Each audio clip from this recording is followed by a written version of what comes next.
Hey guys, so I'm back with another video, and today I'm working on my 2003 Mitsubishi Lancer, as you can see here.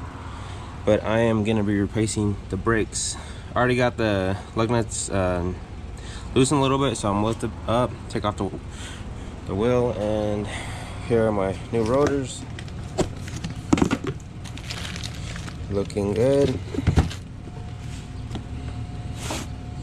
Now that one's still taped, but here are my brake pads. Nice and thick. Yeah, I'm replacing these because when I do hard stops, my front wheels shake a lot and my brake pads are really low on life, so we're gonna get that done today. Alright, lug nuts are off. Off comes the wheel. See that? Pretty dirty in there. I'll clean it up. You can see my brake pads are really low, like the metal piece on the edge is almost touching it. And you can see like this little these are just they're all worn, so getting them done finally. Alright, after you get the wheel off, I'm gonna take the brake pads off first. So it'll be this bolt right here. Thing's already on it, and then I'm gonna undo this to get the rotors out and everything, or to get the whole brake caliper off. Then I'll get the rotors out. Hey, sorry about that, guys. I don't know what I was thinking, but yeah, I'm supposed to get the bottom bolt off to get the disc brakes out. I mean, I guess you go through the top, but I always go through the bottom. I don't know what I was thinking at that point though. But yeah, so I'm just getting this out real quick, then I'll get the rotor off. Alright guys, so I got the disc brakes out, but as you can see how thin these are, like, wow, it's crazy. Put that on top, these are gone. But they're wearing unevenly, so I guess good thing we're replacing rotors too.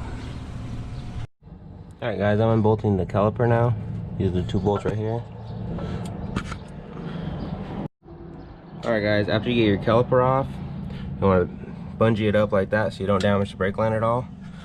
And after that,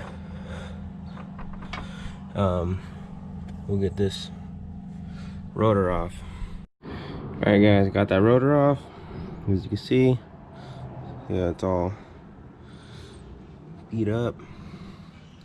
Just clean that up a little bit and we'll throw the new one back on, or throw the new one on, I mean. Alright, before you throw your new rotor on, spray it down with some brake cleaner, get all that factory oil crap off, and then you throw it on after that and you're all good to go. Alright guys, so putting this back together, you know, just reverse of how you took it all off. Right now I'm gonna take my caliper off, bolt it down here, put it over this, then get the new brake pads, throw them in. I'll show you guys the process right now. Alright, before this is all said and done, see this piston right here? Or, well, it's called a piston, but brake piston. You gotta press that in. Best thing to use for me is a clamp like that. I'll show you how to put it on a set. Alright guys, yeah, I got that on there. And now the piston's pushed in all the way. Now you can put the brake pads in after that and you're all set. Alright guys, I'm all done with this brake job. As you can see, all sealed in. Just gotta throw the wheel back on. Then I'm gonna do the other side, but it's all the same stuff. So I'm gonna end the video here. If you like the video, like, subscribe, check out the rest of my videos.